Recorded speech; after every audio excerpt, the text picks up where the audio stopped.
Okay, welcome back after an intense workshop.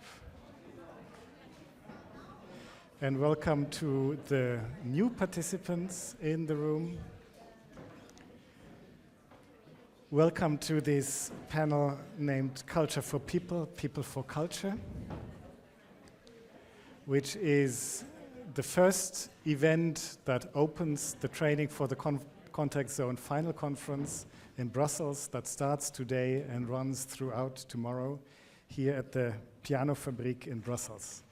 I think it's a very suitable venue for this project because we talk about a project that has tested contact zones, and I'll go into that in a little bit, as places where on a low threshold we can meet and disagree with each other in a productive way. I welcome the panel in which we will discuss cultural democracy, cultural rights, the bigger frameworks in which this project is settled. We've got representatives from the council, so to speak, member states. We've got European Commission online. We've got the UN. We've got a cultural institution. I will introduce the speakers more broadly, but we've got a broad spectrum to set out different perspectives on the same issue. And I want to welcome not only you here in the room, but also all the online participants, because this event is live streamed, and we have a lively online participation.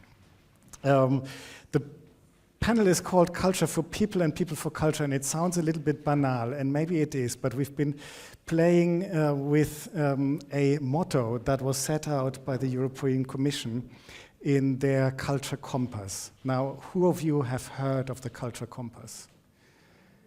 Okay, that's more than half of the room. We've been discussing the Culture Compass and other policy documents in a workshop before this event, together with representatives of the member states to the European Union, with representatives of the cultural sector, because the Compass is the most impactful, maybe, and strategic document that the European Commission has issued at this moment that looks at the role of culture and how we should support it in public policy for the next political mandate. That is a document by the Commission. The Council of Europe is coming up with their work plan during the Irish presidency. The Council of the EU. Thank you, Louisa. And the Irish presidency has just started 2 days ago.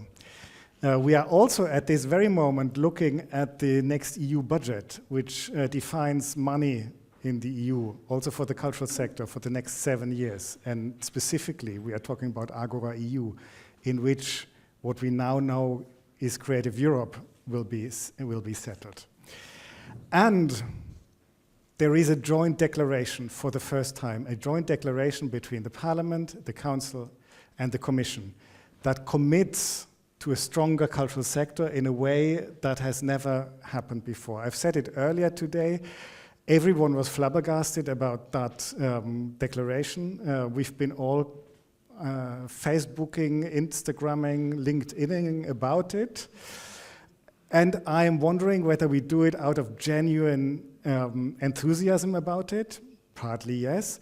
Out of desperation, because the sector is in such a precarious situation that every bit of attention that we get is a bit of hope, or because there is genuine leverage in it to get political actors going and get themselves behind, for instance, the flagships of the Cultural Compass or the Joint Declaration.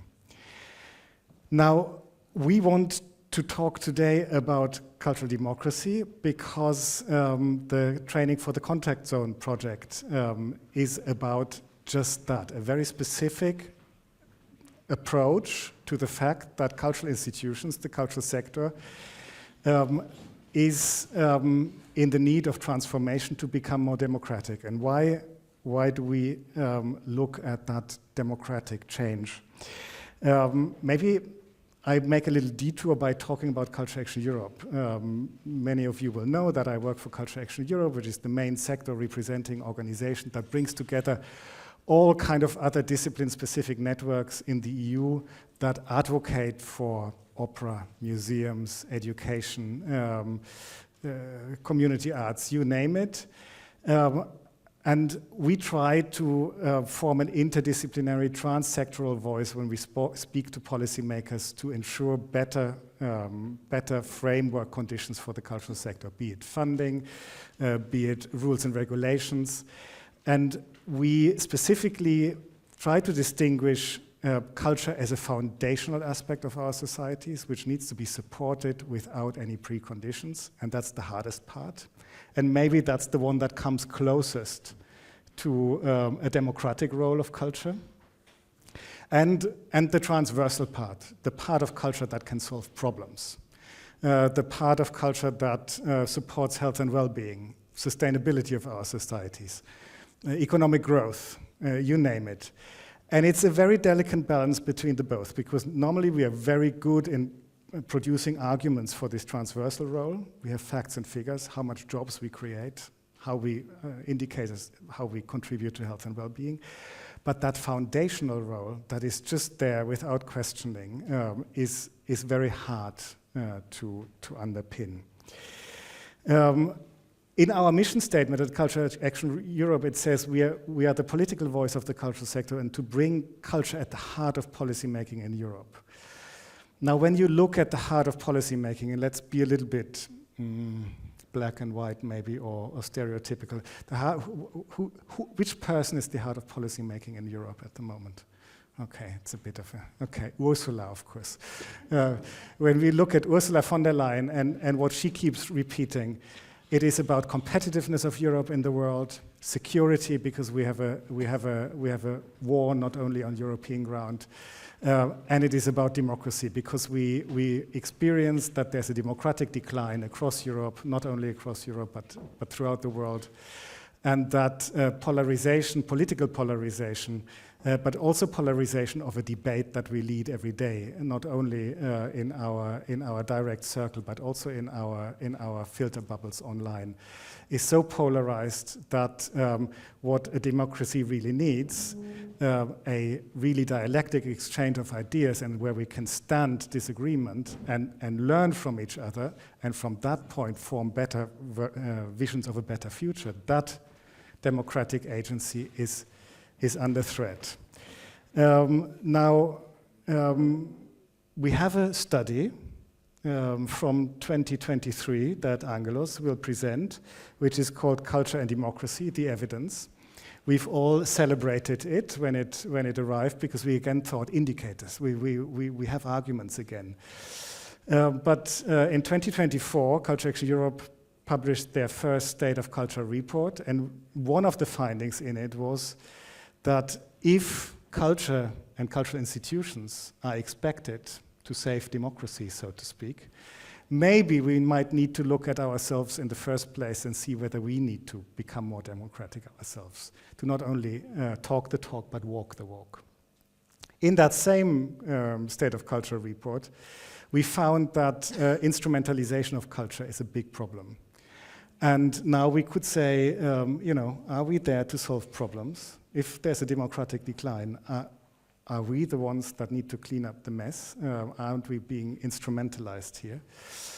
And maybe that's where the notion of institutional autonomy and artistic freedom comes in. That is also under threat, but where we could argue for this foundational role of culture to say, if culture is free to do what we do, in whatever way we do it, in the messy, incomprehensible way that artists can work.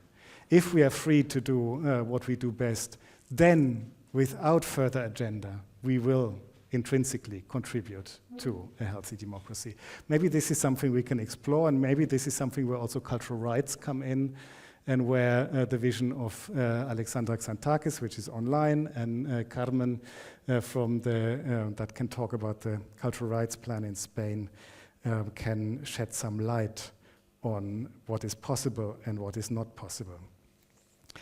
I'm also not so sure. I think Erminia Schiacchietano has announced herself to be here. Erminia, are you in the room? No? Okay, what a shame. because Erminia, the cultural attaché of Italy, was at the time when 2018 we had a European Year of Cultural Heritage, co-responsible for implementing the year. And in that year, there was a special call in the Creative Europe program, and one of the 25 projects that were financed in that special call was a project called Heritage Contact Zone that looked at heritage as a contested place. If we speak about polarizing societies, it is often about how we identify, with which stories we identify, which heritage we identify with. And we thought it is important to look how these conflicts in heritage can become productive and turn from a conflict zone into a contact zone. That project has produced a toolkit, and now in the follow-up project, Training for the Contact Zone, we looked at how we can train mediators and other cultural workers in cultural institutions, from museums to theaters, community organizations, you name them, to open up spaces in their organizations in which diverging viewpoints can meet and clash and get hot without getting violent and becoming ideally productive. Now, that has been a challenge, but there is a curriculum, there's a manifesto, there are pleas also for future policy making, especially also when it comes to international cultural relations and so forth. And we will be discussing these tomorrow mainly. So tomorrow will be an exciting day to look into that project and how we can carry on from here, how that project can be used, not only broadly in the sector, but what conclusions can be drawn by policymakers. And I guess especially also when it comes to implementing the compass, when it comes to the work plan that is being drafted at the moment, and also to funding the very issues we discuss in the cultural sector at this moment. To name just one aspect in the joint declaration, but also in the compass, there's a big part that talks about access and participation. And I think what we experience in this project and in other projects is that what we in the cultural sector understand under participation, namely co-authorship, collaboration, shifting power relations, really collaboratively discussing, disagreeing, and from that disagreement getting to new forms of how we want to, what we want to show in our cultural institutions and how we want to govern them. That is something else that is often understood by it, namely still access, more people in, democratizing what is already there, not democratizing the processes of those things that could be there. So that's where we are, that's the setting, that's the landscape of problematization, but also the landscape of possibilities that we have at the moment. In the pre-conversation, we've agreed that Angelos would start, that we would then get the very broad cultural rights perspective from Alexandra, look at how Spain has dealt with cultural rights, and then go to an institutional perspective to really see what happens on the ground, what is possible, what is maybe even not possible, and where do we need to be more realistic in our expectations. I'll introduce the speakers one by one. Agalianos holds a PhD in Sociology of Education from the University of London. In 1998 to 2006, you worked in the DG for Research of the European Commission, where Angelos was scientific officer for European research policy in the social sciences, monitoring education-related research projects. Since 2006, you work in the DG EAC, Education, Youth, Sports and Culture, and since 2020 in the Cultural Policy Unit, primarily on the links between culture, democracy, and social cohesion, on the wider benefits of culture, on school culture collaborations, on widening citizens' access to and participation in culture, and on the links between culture and intergenerational fairness. And I think we've got all the buzzwords in here that I've already mentioned before. Angelos, thanks very much for being here, and you've got 7 to 10 minutes to take us through the study. And you've got a microphone right behind you. It may be better without the microphone. But we have online participants, so... Yes, Lars, thank you very much for the introduction, and we thank the Cultural Action Europe for inviting us to this panel, giving us voice here. I'm asking for your understanding because I will mostly read what I've tried to prepare for today. So where I work, we believe that culture is one of the strongest sources of democratic resilience and social cohesion that we have. We enshrined this conviction in the Culture Compass for Europe last year. The same conviction is reflected in the joint declaration. We did not just invent this conviction, it is supported by international evidence. We tried to put forward this international, to summarize and put forward this international research in 2023. Lars mentioned the study that we published, which was an independent review of existing research at the time on the links between culture, citizens' participation in cultural activities, democracy, social cohesion, and civic engagement. Its findings are compelling. The evidence shows that at the national level, there is a clear and positive statistical correlation between rates of cultural participation and measures of civic engagement, democratic health, and social cohesion.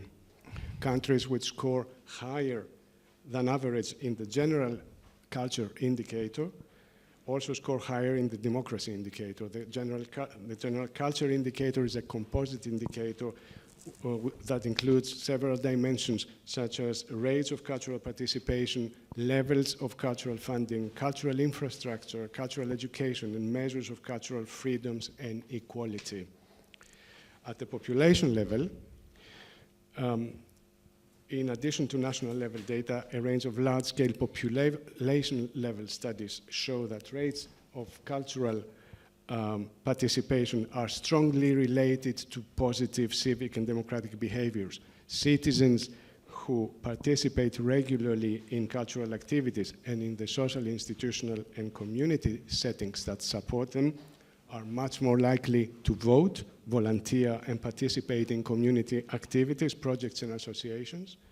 They develop positive social attitudes associated with civic and democratic life, such as feelings of community belonging, tolerance, solidarity, trust, and empathy for people from different backgrounds. They also develop personal skills, competencies, and dispositions that are essential for working democracies, as they enable individuals to be more effective citizens, such as critical thinking, increased capacity for self-expression and communication, and ability to listen to others, to understand different perspectives, increased confidence, and interest to engage with civic and political life. Some examples of studies. We don't have time to go through them really. In addition, we have extensive case study evidence suggesting that cultural activities can also play a key role in strategies for community cohesion and engagement, and the inclusion and well-being of underrepresented or marginalized social groups and individuals. This report illustrates the various ways, in addition to this, the report illustrates, explains, shows the various ways in which citizens' participation in cultural activities and organizations helps individuals and communities engage in civic and democratic life. So how does it happen? It happens through emotions and collaboration. We know this, it is intuitive, but we also have it coming from the evidence. The strong emotional, creative, expressive, and collaborative dimensions of cultural activities create spaces for dialogue, for community gathering, for sharing and celebration. By binding people from a wide range of backgrounds and ages together in shared experiences, cultural activities help build social capital, the glue that holds communities together. By deepening social relationships, participation in cultural activities promotes social attachment to a group or community or place. We also see clear evidence that cultural engagement can play a key role in strategies for inclusion. This matters greatly for communities at risk of exclusion. Cultural activities create spaces and opportunities where individuals and communities can express their personal and group identities and perspectives as a valued part of a broader and diverse cultural and social landscape that can reinforce belonging. Culture can also help societies heal. Across the world, arts and cultural activities have proven their value in conflict prevention, reconciliation, and post-conflict reconstruction. There are many other lessons from the evidence that I don't have time to mention here. Overall, the evidence leaves no doubt, although I must say that the evidence does not point to a causal relationship. We have to be careful about this. We are still a little far from that. We'll get there one day, with some help from Eurostat. The evidence, nevertheless, leaves no doubt that participation in cultural activities and in the organizations around them is key to healthy, vibrant, and resilient democracies. Access to culture is not a privilege for the few, it is a right for all. That is why, in the Culture Compass, we recognize that improving access to meaningful, inclusive, and affordable cultural activities must be a major policy priority. And that is why investing in cultural participation for everyone, including the most vulnerable, is essential to any serious effort to strengthen democracy in Europe. And here comes my message to Ursula, Lars. If we want a Europe that is secure, cohesive, and confident in its future, then we must invest not only in what protects our borders, but also in what binds our people. And culture does exactly that. Another message from the evidence is that artistic and cultural experiences, when integrated into learning environments, can usefully support deep learning about citizenship and democracy. This matters greatly at a time when the civic engagement of adolescents has declined to worrying levels, and when civic learning curricula are struggling to keep pace with changing forms of participation. My unit is working on this topic. Since last summer, we are implementing a 2-year project on how schools, artists, and cultural organizations can work together to enhance young people's democratic attitudes and readiness to engage in civic life. Its planned deliverables include a study of existing evidence, a compendium of good practices, a series of peer learning workshops and seminars for policymakers in both culture and education across the member states, and a practical handbook for practitioners. Together, we believe that these tools will help turn evidence into action. Thank you very much. Thank you, Angelos. I think this is brilliant, and maybe also this bridge with education is a very important one, also for training for the contact zone. And there is already a collection of contact zones which bring education and culture together, so maybe we can talk about this a little bit further in this panel or after this panel. Before we go into a conversation, I would like to hear all of the panelists first. So I would like to invite on the screen now Alexandra, Xanthaki. Yes, hi Alexandra, welcome. Hi. I'm glad you're here online, although we miss you physically in the room. But let me introduce you. Alexandra Xanthaki was appointed UN Special Rapporteur in the field of cultural rights in October 2021. So you are in your 5th year of your 6-year mandate, I think. Xanthaki is Greek and lives in the United Kingdom. She's a lawyer and works as a professor of law at Brunel University, London in the UK.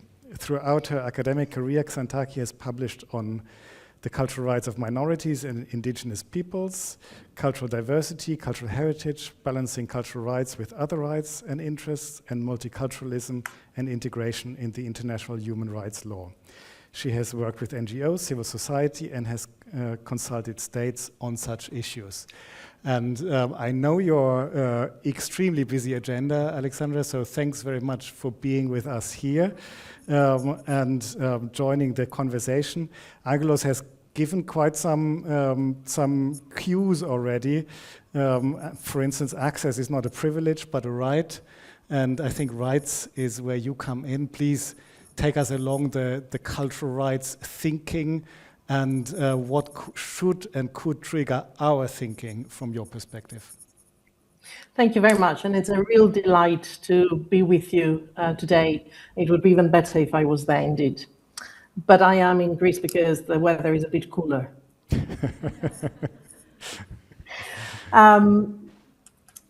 So I am the UN Special Rapporteur, as you said, in the field of cultural rights. This is a part of the United Nations structure, but I am an independent expert. I am being appointed by the Human Rights Council, the main human rights body of the United Nations, for 6 years, as you said, in order to monitor the implementation of cultural rights around the world and to make suggestions about specific issues, and also to enter into confidential discussions with states when I get from the civil society that there are allegations of violations of cultural rights. And I think that there can be no democracy if there are no cultural rights, as long as we all understand what we mean by culture and what we mean by cultural rights. And I think that the European Union as a whole would like us to believe that there is one culture, in the same way that they would like us to believe that there is one way of life, but this is not the case. Culture is not just artistic freedom and cultural heritage. Culture does not belong to the states, and culture and cultural rights are not only for professional artists.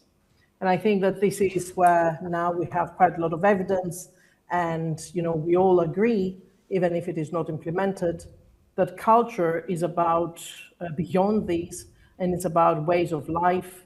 It includes arts and technologies, but also methodologies, know-how, philosophies, ways of life, priorities, visions, and architecture, living cultural elements, resources, etc.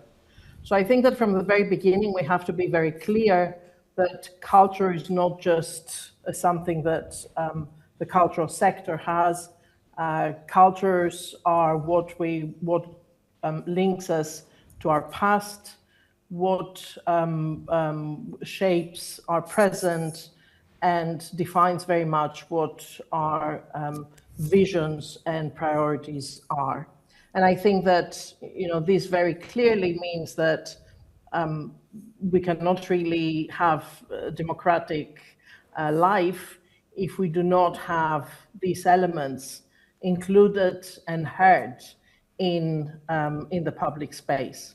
So already the definition of culture is very much linked to democracy, and already a state that only, or an institution that only looks at culture as art and defined by the state or defined by the elite of the state, already an institution that only focuses on access is undemocratic and cannot really have democracy as its basis. So cultural rights are based on what Article 15 of the International Covenant on Economic, Social and Cultural Rights reads, and this is something that I think all European states have signed, and or rather all EU states have signed and ratified. And this starts with everyone has the right to participate in cultural life. So I think that, you know, when we talk about democracy, we talk about the inclusion of everyone. And again, we see that this is not the case. Not everyone's art is disseminated and favored. Not everyone's opinions are favored, and not everyone is on the table of decision making. And I think that this is the second element of a cultural rights approach, the non-discrimination. And we still see in Europe that non-discrimination exists in terms of indirect discrimination. So still France prohibits women from wearing the headscarf in various parts of the public life. We still see Greece violating several rights of migrants and their ways of life. Dare I say the EU as well. And so, you know, we have to focus on non-discrimination in expressing, in maintaining, and in developing one's cultures, maybe the various cultural frameworks and resources that one has, whoever this one may be, whether they are a he, she, or they, whether they are migrant, middle class, white, black, etc. So non-discrimination, and there cannot be really democracy without this element. But most importantly, what states tend to forget is the third part, the second word, everyone participates, has the right to participate. And they talk a lot about access. They talk a lot about how many people can have access to cultural heritage, how many people have access to art, etc. But they don't talk about who is at the table of decision making.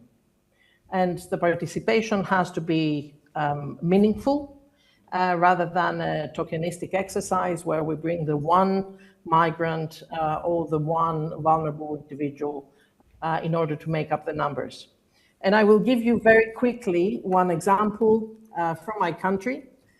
In Greece, the state has legislated that 45% of music that is heard in all public places, has to be either Greek or by a Greek composer. So this means that obviously the composers that are not seen as Greek are not going to participate in the musical fiesta of Greece and in the evolution of music, etc. And this also raises issues about who is a Greek composer. Was Demis Roussos a Greek? Was Melina Mouskouri, Nana Mouskouri, was she Greek or was she French at the end? Or who's going to say who is Greek or not? So this is, a very clear element of how, participation and non-discrimination and access go together. So participation has to be meaningful. We see in a lot of places in Europe and elsewhere that any decision making is taken by usually individuals who work in ministries, and in the 22 member commissions, there's also committees, there's also maybe 2 people from NGOs that the state has selected. We see that the participation is non-meaningful, and we certainly see that the states do not understand that the participation has to be not only on implementation of programs, but in evaluation of programs and also in the conceptualization of programs. So I think that these 3 elements are very important, and there can be no democracy unless this cultural rights approach is accepted and implemented by all. Thank you. Thank you very much, Alexandra. This was a very strong framing of cultural rights, and we will get back to a few aspects in the conversation later. Looking forward to it. But now we carry on with Carmen González Gómez. And I'm really happy that Carmen is here as cultural attaché of the permanent representation of the Kingdom of Spain to the EU, because Spain has adopted a cultural rights plan. So we are focusing in, we are going a little bit deeper from the broader concept that Alexandra has set out to a very concrete plan. And I think the plan is, for many of the project partners, at least in the room, super exciting, because it also goes down to very conflictual aspects of heritage, Franco heritage, for instance, and how heritage communities should or should not be treated and what rights they have.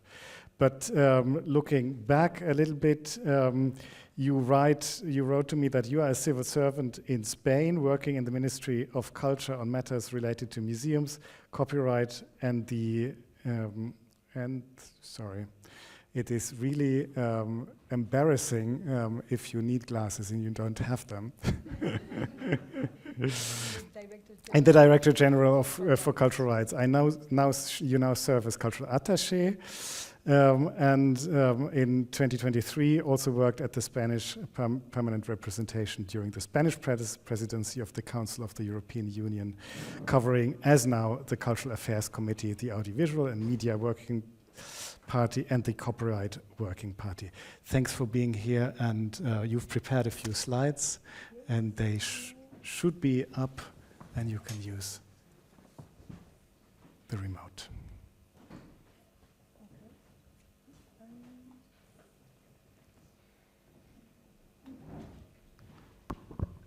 Yes. Okay. So good afternoon, everyone.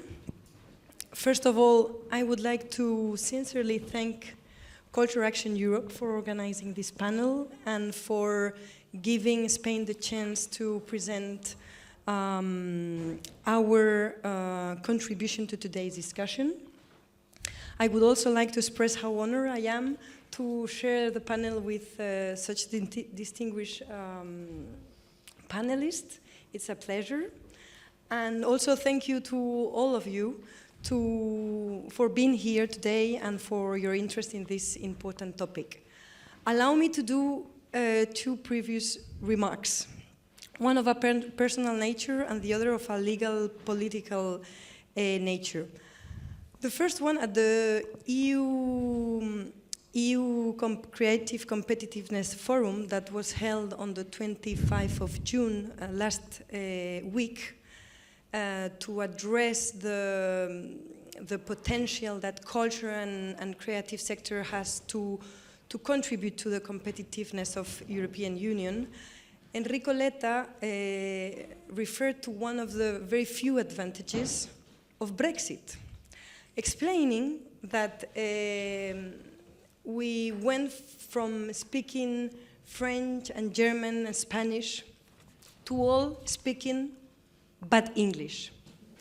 Well, let me confess you that I'm a clear example of bad English. I'm working hard to solve this problem, but I would like to excuse myself in advance for not having a perfect English. The fact is that the fact that my mother tongue is Spanish, that is a language spoken by more than 600 million people around the world, doesn't create such an incentive and to have a perfect English. And nor did studying in Paris, so I'm sorry.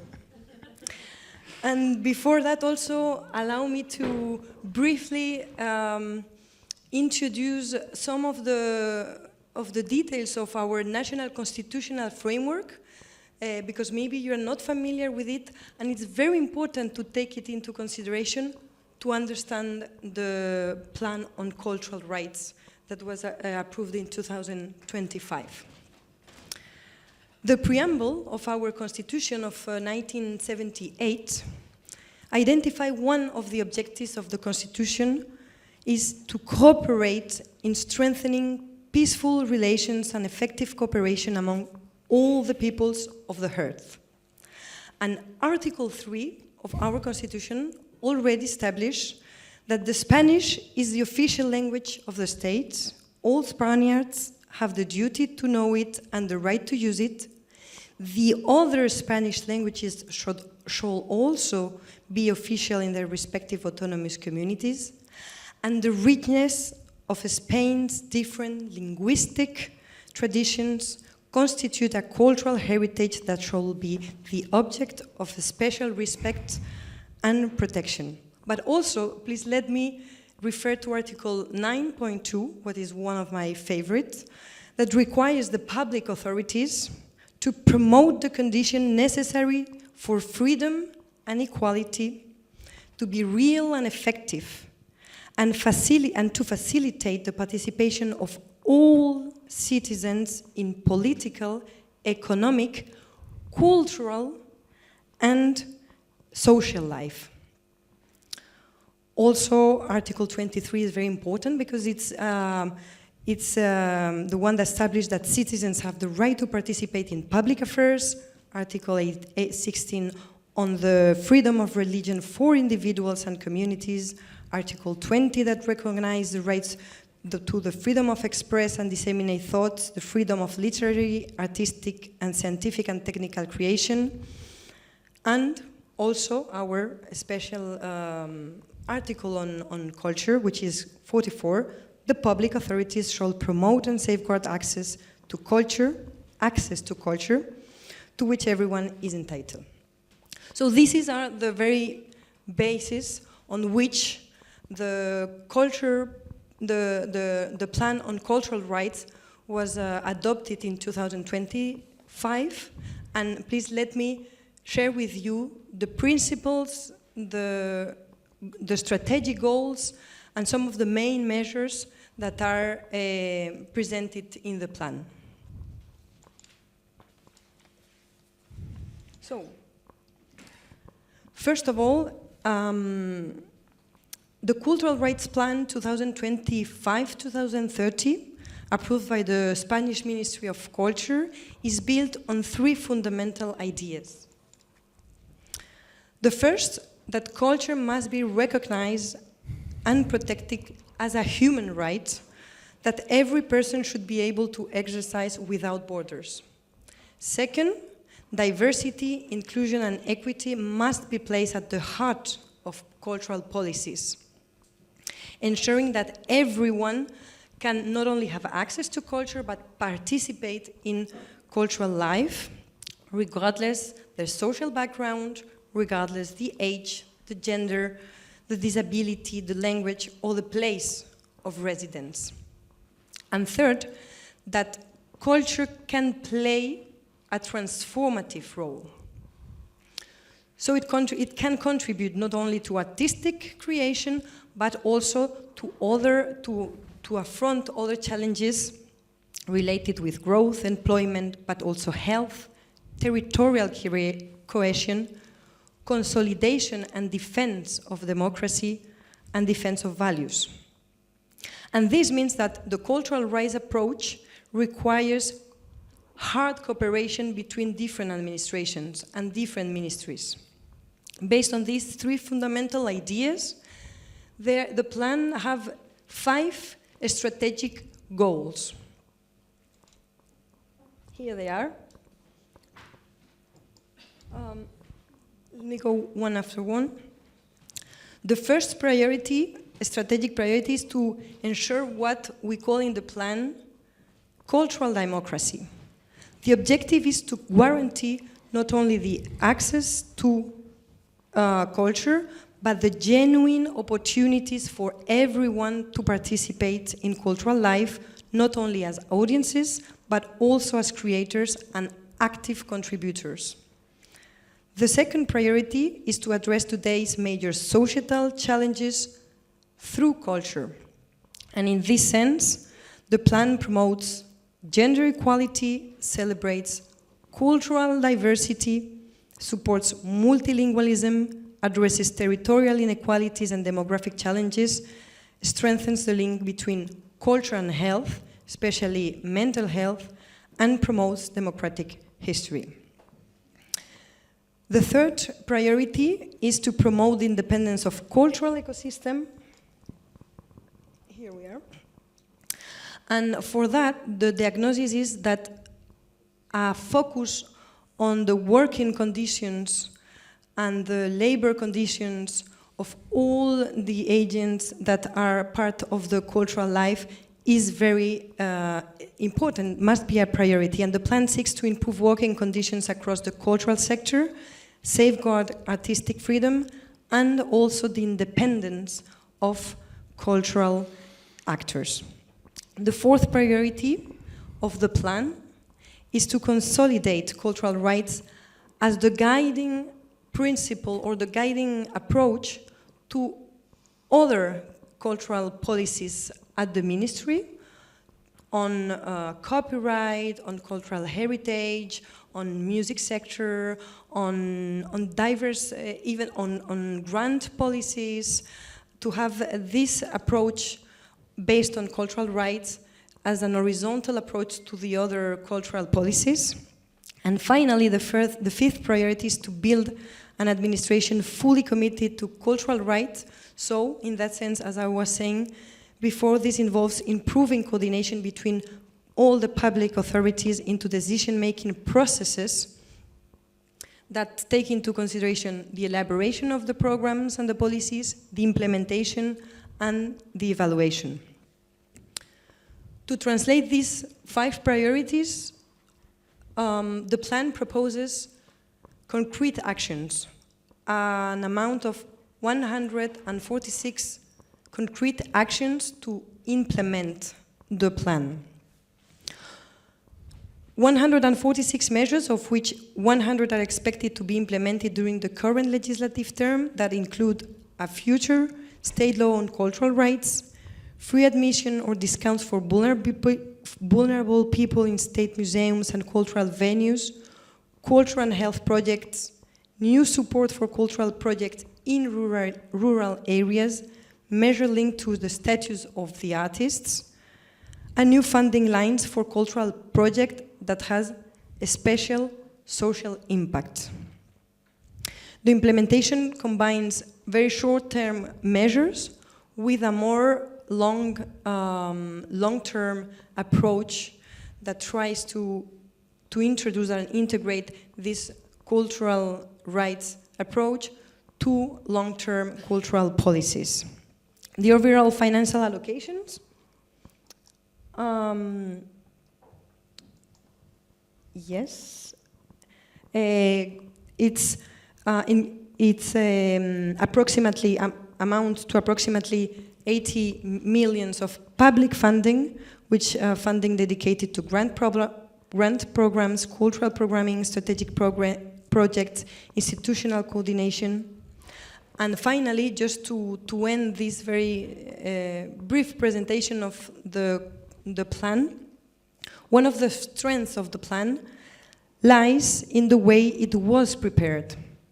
Its drafting followed a broad participatory methodology involving more than 200 actors from the cultural sectors, 100 expert questionnaires, almost 1,000 public contributions collected through a digital platform, and meeting with professionals, but also with contributions from Spain's autonomous communities and different ministries. I think this is all as a preliminary view on the plan, but happy to exchange and get to more details afterwards. Thank you very much. Thank you. Thank you very much, Carmen. Fantastic. And I think it's becoming clear now how we get from the bigger frameworks to really meet on the bones, especially also with numbers. And not that I'm a number freak, but like in the EU discussion this afternoon, we've also brought together the Agora EU proposal with the priorities of the Compass, because they are related, and we need to know what firepower is behind them really. So thank you for that. We now go to the perspective of a cultural institution, and then one of Brussels, and one that Culture Action Europe calls home very recently. So that is nice as well, and give the word to Barbara van Lindt, a Belgian art professional, curator, and dramaturg working across theater, performance, and dance. Since 2019, together with Agnes Quackels, she has been general and artistic coordinator of KAAI Theater in Brussels. There, she contributes to the organization's artistic direction, institutional development, and public role under the title How to Be Many, and that title gives away a lot already, I think. This motto carries KAAI Theater's long-term trajectory on inclusion, accessibility, co-ownership, and the changing relationship between arts institutions and society. Within that broader framework, she initiated How to Be Many Mothers, a program line exploring mothering, care, kinship, and feminist perspectives in relation to artistic practice and public discourse. I'm really happy that you are here, Barbara, and share your institutional perspective on the whole subject. Thank you. Oh, suddenly it doesn't work anymore. Yeah, that's what's happening. Now it does. Yes. Hello. Thank you for inviting me. It's always in a busy calendar. You are invited, and then you prepare, and you get more and more somehow interested, because it does touch upon what we are working on. And yes, Lars, you mentioned the motto that we started working from, which is called How to Be Many. And today I heard a lot of people say culture needs to be accessible for everyone. And so I thought, yeah, our motto is How to Be Many, and it is not how to be an institution for everyone. We could discuss that later. How to Be Many for us was indeed a motto. We call it our favorite problem, and the question mark is also very important, because the question mark means that it is a question and we are busy with it already for 7 years and we're not done. The basic impetus is, how can we as a white institution, how can we welcome more different people in our audience, on stage, in the workplace, and in the board? We noticed in 2019 that there was a need for a kind of 2.0 approach to diversity and inclusion, the buzzwords. We had a feeling that after maybe 2 decades of working within a multicultural society, you know, these old terms, that we said we found out together with everybody else that it is not enough to open a door.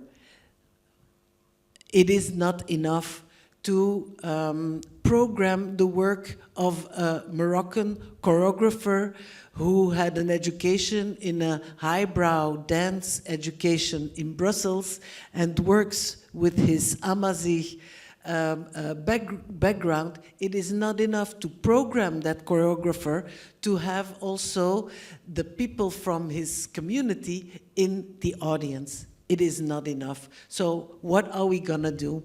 And so we decided to work with what we call internally. We don't use it as a public label. We call it our open source work, part of the work.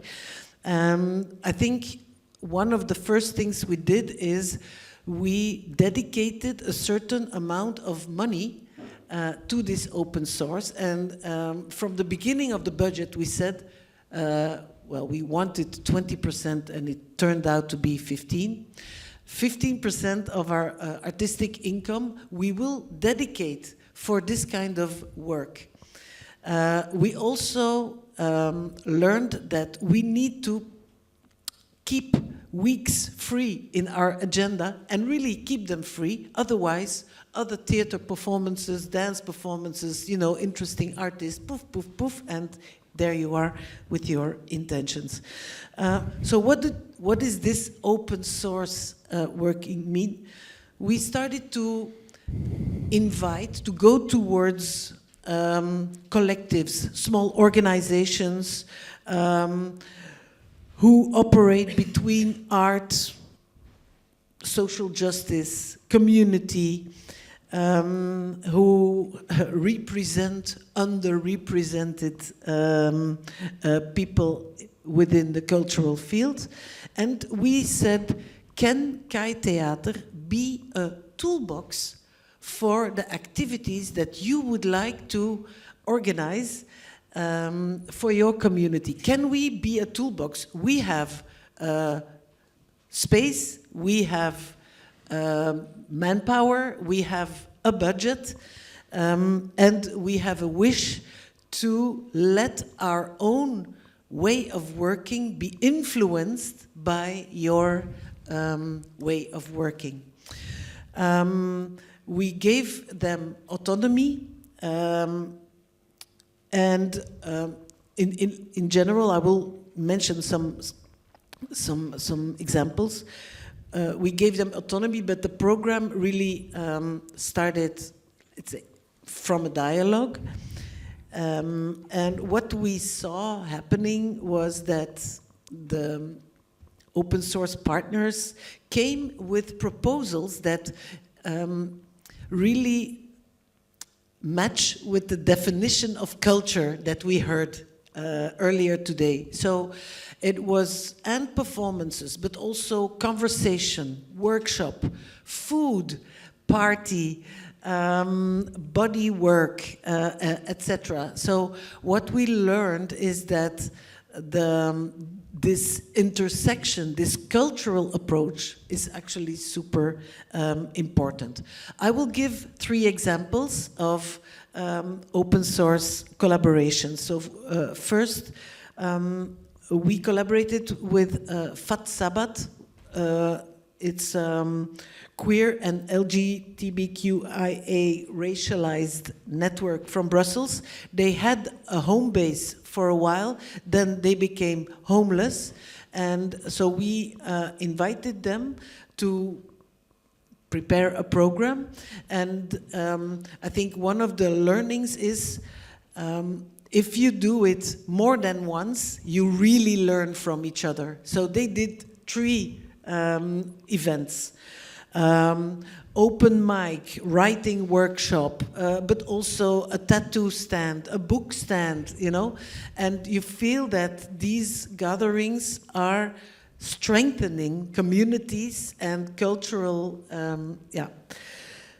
Chabez 24/7, we invited them, they are a queer and feminist Jewish network, and we invited them in the midst of the atrocities in Gaza. They look at their cultural heritage and queer it, bend it, question it, appropriate it towards their own queer and feminist positions.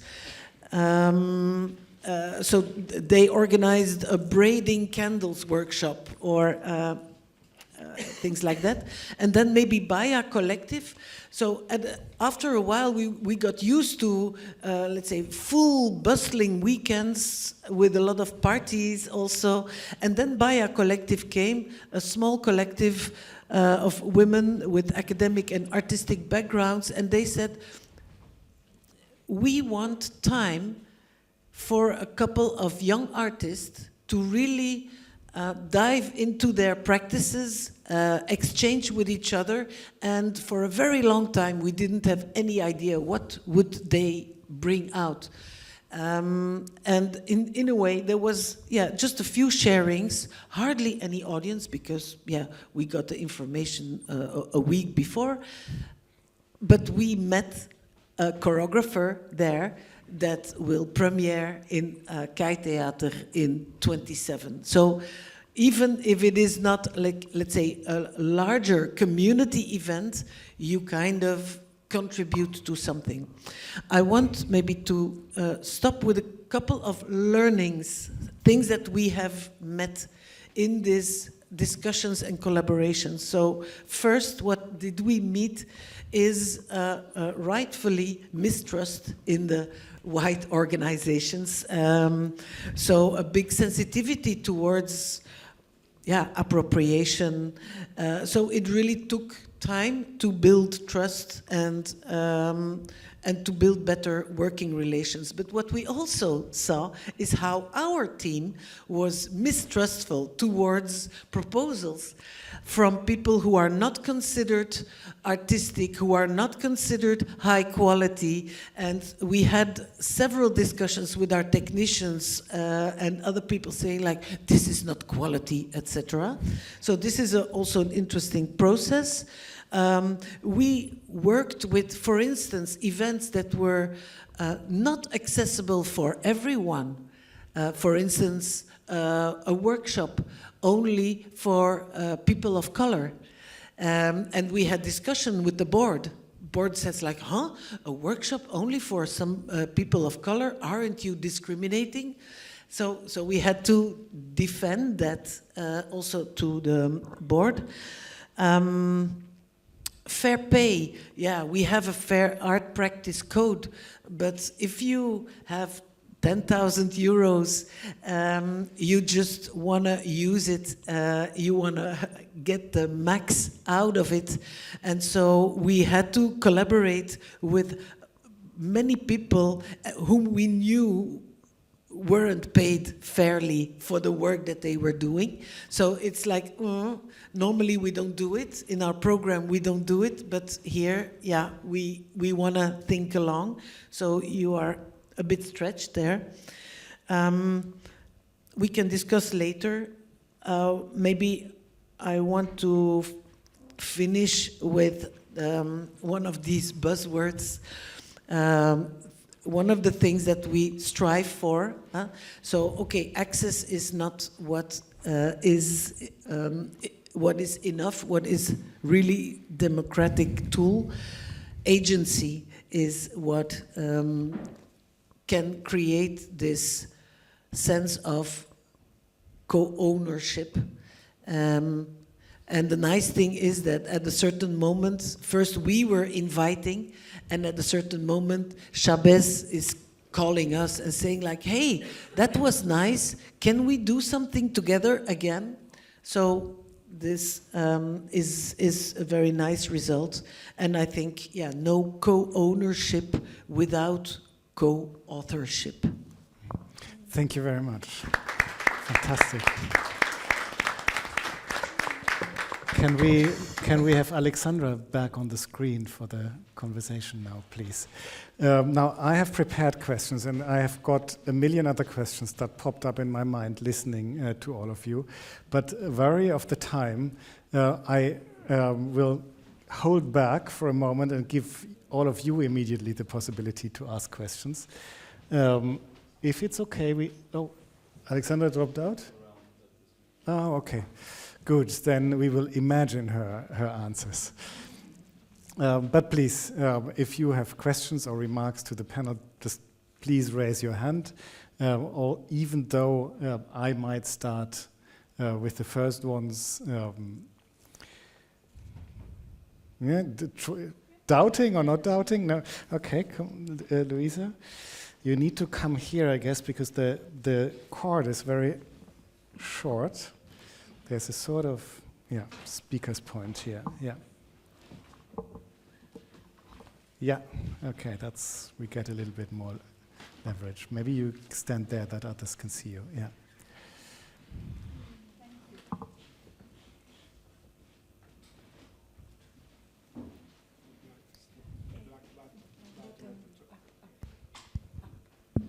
Yes. Thank you. To put my question broadly, I would say it would be are there limits to cultural participation? Because especially when I was listening to Alexandra, I immediately had this question in my head. where is the line between cultural rights framework as it was presented to us now by you, and then cultural self-determination rights? And I think I was a little bit the example of Greece and 35% of Greek music. This triggered some thinking in me, because there are examples like in Ukraine where are also quotas to protect Ukrainian cultural identity, which has been at risk. And on the other side of the spectrum, we have the European Union and the Audiovisual Media Services Directive, also protecting European cultural content and European production. So not to frame it as a uniquely identitarian perspective, I think there are some zones where the openness to cultural participation and the right to self-determination can be somehow in a conflicting position, and then we have a question of the contact zone where they meet. So yeah, my question is, are there like limits or this borderline situations where cultural participation maybe poses some risks or threats, to be a little bit more on the provocative side? I see we are, Alexandra is back on the screen, so I would like maybe to hear from her first. Thank you, Luisa. Yes, I think, if I may, I Please. think you're absolutely right. I think participation can take a lot of, can be in a lot of levels. So everyone has the right to participate. This means meaningful participation and effective participation. But then when we talk to minority rights, to minority people, minorities, then international law recognizes their right to participate effectively. So this means with positive measures. So the state has to take positive measures to ensure that their voices are heard. And this is internal self-determination. And when we talk about indigenous peoples and local populations, then they have free, prior, and informed consent, which means that you cannot take a decision on their cultural rights without them saying yes, not just consult with them, but to hear them saying yes. So in this respect, I'm not sure that I would focus on the right to self-determination. For everyone, I would say that it is agency. But then when we come to indigenous peoples, certainly international law has recognized self-determination. If I can say, because you talked about the EU, I have to be very clear. I am very cynical and about all these, if I may, Lars, just take 2 minutes to say that. Alexandra, you may. I'm very cynical about all this. Culture is not defined in any way that is consistent with what is happening in other parts of the world and international law. Participation, they talk in general about cultural participation, but nobody defines what is cultural participation. Participation of cultures, these amorphous kind of cultures. They don't talk about the right to participate. They don't refer to the United Nations documents, because every organization should be the only one that kind of recreates the wheel. And I find this rather shocking. And finally, they don't talk about participation. They talk about participation, but they don't define participation, and they don't talk about discrimination. So for all these reasons, and they don't talk about everyone, they talk about artists. They don't talk about the child that wants to create art in her school. They don't talk about me, that I am not an artist. Who defines who is an artist? But I still want to create art. So I think that in this respect, and of course, they keep talking about European culture. So I think that they have completely missed what is happening internationally. I think internationally there is an explosion, a revolution when it comes to cultural rights. I could go as far as to say that cultural rights are the only aspect of human rights at the moment that are so revolutionized and revolutionizes society. when other rights are unfortunately not being monitored and not being, well, they're being monitored, but they're being violated. So in a crisis of human rights, cultural rights, we have a revolution of cultural rights.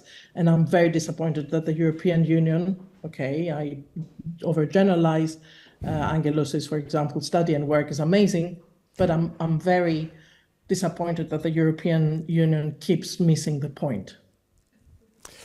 Thank you. There is one remark from the audience and one online. If you're okay, I would kind of interfere here first, not to put Angelos on spot, because Angelos is not the European Union, although you work for the Commission, but your work Absolutely. is related to participation. And you talked in your contribution about a study that you are conducting and where you want to dive a little bit deeper. Would you, from your personal work or from the work you are engaged in, reflect on this need for a definition of participation and not confusing it with something else, and maybe also taking more an international perspective into account? I know we are working on a new international cultural relations strategy that is coming up, but maybe from your specific work. Yes, I do understand. I agree that in our work in the Commission, we do adopt a more limited definition of culture and participation, access and participation in it, which is not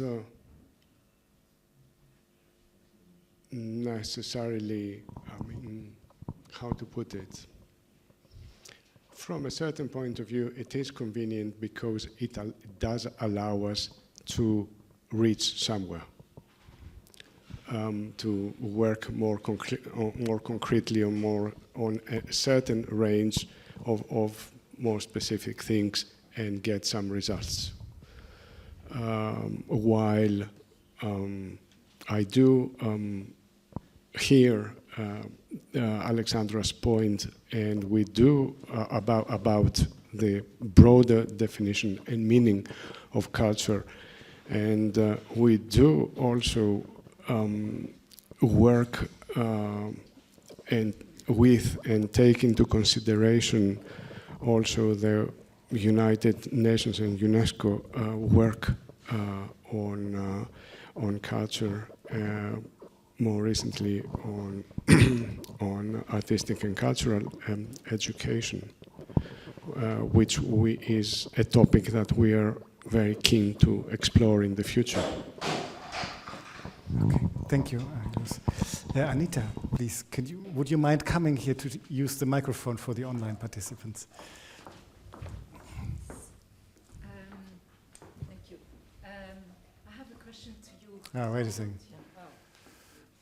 Black button, yeah, this one. You keep it in? Is it Yeah, push it up. Yes. Yeah. I was very much intrigued by the action plan that you have developed in Spain.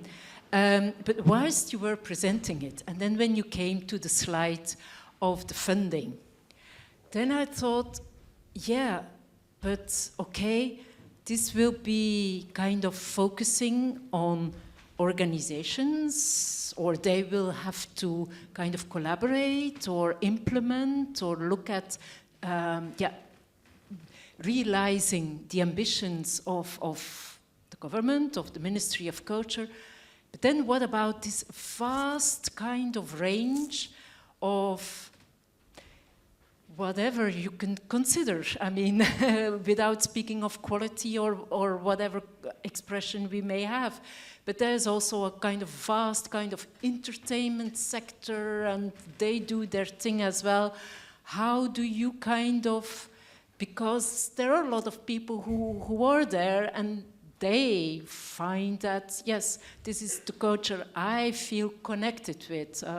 Think of crazy song, Schlager, and all these kind of things, which maybe we, from an artistic point of view, we look down to it, we think it's popular art, it's not of us, it's cheap, it's not. But then, yeah, where does that relate to your action plan? These people also have a right to culture, and they understand it as well as their culture. So yeah, I was a bit struggling with the fact there's the funding, and then how do you connect to this kind of other expressions of culture.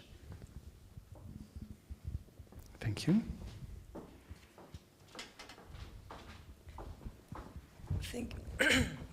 Thank you very much for your question. I think the most sincere answer and accurate answer is that this emphasis and approach to cultural rights is complementary to this entertainment or cultural industry approach. It's not, it's the relationship between both it's complex, but it's not, it's an objective of creating these additional opportunities for all, regardless the geography or the economic situation, to have these possibilities to participate in cultural life, cultural activities, as a complement of all this and what you call entertainment or cultural industries products or services that follow a more market-driven approach. But also what is interesting is that at some point we have very interesting debates on the grants programs, for example, for audiovisual production, video games production, and there is no a requirement to integrate cultural rights approach as a obligation, as a obligation to participate in this program, but there can be positive criteria to validate programs or projects that are presented and take into consideration this. And for me, this difference between requirement, so obligation to introduce it, and positive evaluation criteria that allows everyone to participate and all the projects to be presented is very, very important and helps to solve these contradictions. And also, if I may, on the previous question on the limits to cultural participation, I think on the one hand, we need to take into consideration as a limit the others' right to participate in cultural life, so to maintain this pluralistic and diverse approach to cultural participation is very important, and it's also very linked with the 2005 UNESCO Convention on cultural diversity. And also, if I may, when we talk about European Union, and to complement what was said by Alexandra, well, when we talk about our European Union, we are not only talking about the Commission, but also the Parliament and the Council. And in that sense, I have the impression that there is a new cultural rights paradigm, in the sense that there are more and more text and work that has been done integrating this cultural rights approach. I'm thinking about, for example, the Council conclusion on the strategic role of culture to upholding the European values. I'm thinking about also Agora and how we talk about cultural rights in the proposal made by the Council and by the Parliament on cultural rights. Yes, and well, that's all for now. Thank you.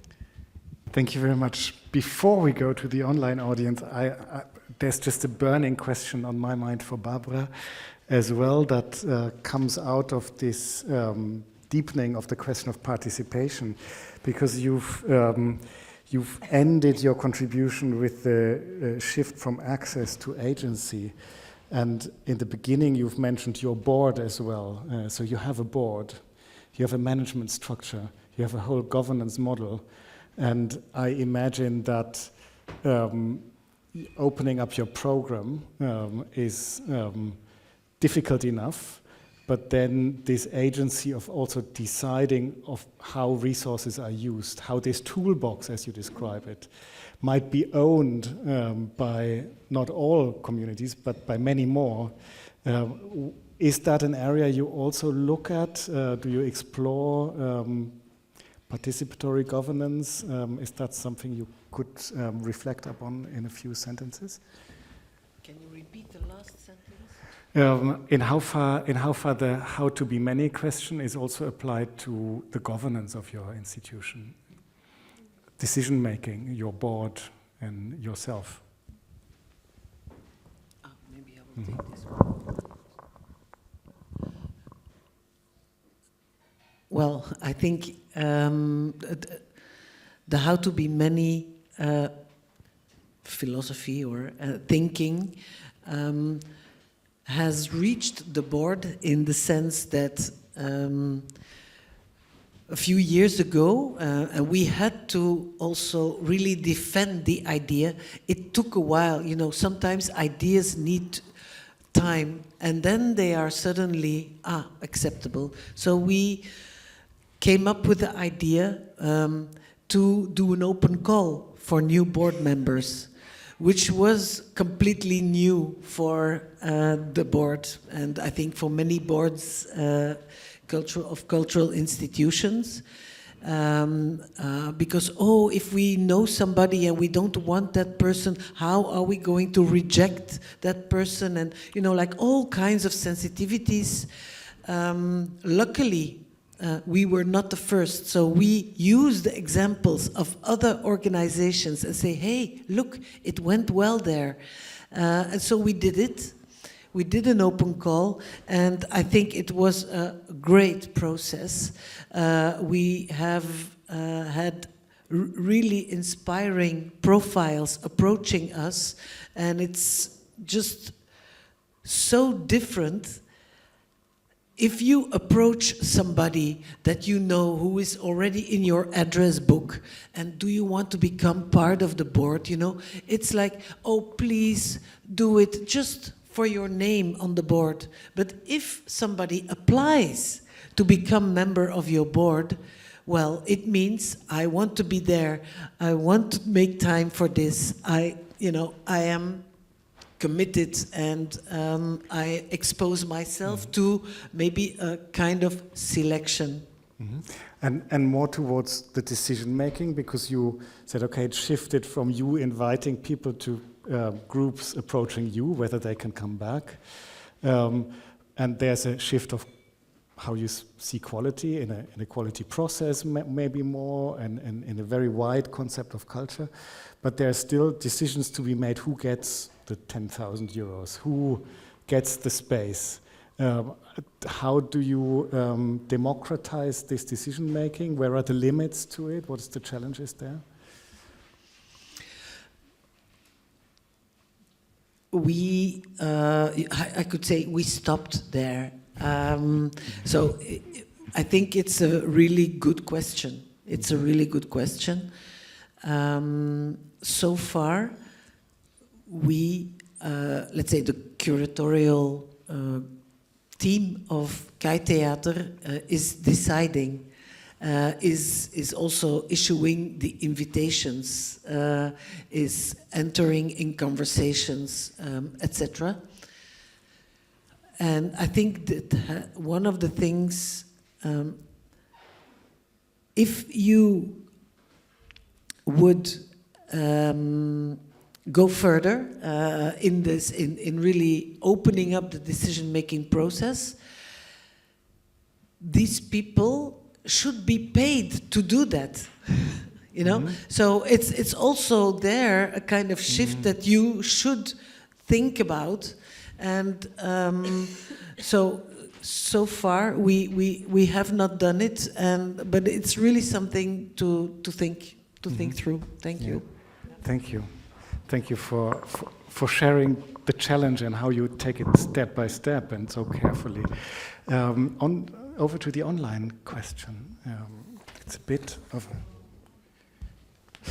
thing here. Yes, thank you to our online viewers. Because of limited time, I've only selected one, but one of our participants, Uray from Indonesia, states that they see a strong connection between the training in the Contact Zone Manifesto and practical gaps in the field. Specifically, there's a lack of youth participation in cultural diplomacy in practice. So the question is, to what extent can youth get involved in cultural dialogue and diplomacy, especially under this framework?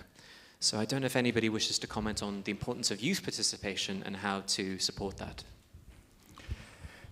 I have a feeling that Angelos has something to say, because you spoke about the importance of school cultural institution collaborations. Rather than schools, I would say that at the European level, we understand this need very clearly to give youth a voice within cultural governance structures, while nurturing young and emerging talent. And we have reflected this wish very clearly in the Cultural Compass for Europe. It is section 4 of the Cultural Compass 4.3, where we announce, where we say that the Commission will continue to support meaningful youth participation in EU policy making through its established networks. But in addition, it will establish a youth cultural ambassadors network, which will discuss cultural policy matters with and within European institutions. And I think this is something which is quite ambitious, and it will be done for the first time. So I can't remember the planning for it. It is starting already it is planned to start already in 2026. Thank you. The establishment of a youth cultural ambassadors network, which will, my understanding is that it will be some kind of an advisory, a policy advisory body advising the services of the European Commission in relation to youth concerns and how these can be incorporated most effectively in European level policy making in the field of culture. Thank you. Alexandra raises her hand. Otherwise, I would have had a last question for you anyway. Can I ask my question, and then you just say as an answer what you wanted to say anyway? Because it struck me in your first contribution that you said the third important point of cultural rights is that everyone has the right to participate. And I heard clearly from Barbara that an institution is already challenged by trying to be many and not everybody. I also think of the Porto Santo Charter that we look at a lot, where this institutionalization or this cultural democracy paradigm is set out in recommendations for policymakers, for institutions, and for citizens, so as a sort of joint responsibility, so that not only the institutions need to ensure that everybody, or at least many, are in. So if we want to get from many, which is already an exceptional point for institutions, from many to everybody, what do we need to change as citizens, as institutions, but maybe especially as policymakers? Like, how would you push policymakers and funders? So, always the difficult question for me, Lars. and for the others as well, but always the difficult questions coming from you. Okay, so first of all, which is related to what I was going to say, is we hear these days in the UN as well, this emphasis on the youth. How about the homeless? Shouldn't the homeless have cultural rights? Shouldn't the homeless participate in what the cultural vision for the European Union is? How about the trans people? Shouldn't they also participate? How about the rural people? Although the EU, I have to say, they do have initiatives on specifically the rural people. So what I'm trying to say is that by saying many and not everyone, we water down the standards. And the states have, and all the EU states, I have to repeat that again, have agreed to respect and implement the obligation that everyone has the right to participate in cultural life. So I understand why a small theater, and I applaud how the small theater opened up its doors and has been reflective about the challenges of participation. Participation is anarchic and difficult and conflicting. So, it's fantastic. And I also appreciate the fact that youth, finally, we give a voice to the youth, but we still have a lot of way to go for the elderly and everybody else. And I think that what it comes down to is understanding what culture is really about and understanding of the obligations of public bodies, because it is the public bodies that are going to hold the private bodies accountable. And because this is my role is not, to push individuals, but to push the states. And I think that what we really do is we really need to go back to human dignity and to culture as who we really are, and not just who some of us really want to be, or some of us want to pretend to be, excluding all the rest. The European Union are not the bureaucrats in Brussels. The European Union are all the people that include the rural people, the trans people, the LGBT people, the minorities, the migrants, the indigenous. For example, how can I not be cynical about the EU when integration is defined in is implemented in such a hostile way? Integration is about values and cultures. So where are the values of the European Union? So in this respect, I think that what I would urge is more understanding, more discussion, and at the end of the day, diversity. Real diversity of ideas, of personalities, of initiatives, and real focus on creativity, because culture is really creativity. Thank you very much, Alexandra. I think we take this as a final word because it will guide us into the day tomorrow. I want to thank all of the panelists, Alexandra, of course, but also Angelos, Barbara, and Carmen, for preparing this panel so thoroughly, for sharing also in a vulnerable way and in a forceful way, for engaging in a conversation, and for all of you for being here to open the TCZ conference that will carry on tomorrow morning. I think our challenge is clear from that panel, what we have to discuss, what we want to discuss. And although we are taking small steps, it's small steps towards a bigger picture that we've been setting out today. Thank you very much for being here. Stay with us for a drink. We will have time to be together and keep talking in a more relaxed way. With that, I only do one thing, and that is giving everyone a flower, and with that, leave you to the evening. So this is for you. Oops, there are two. You're getting two. And Alexandra gets one when we see each other in Athens.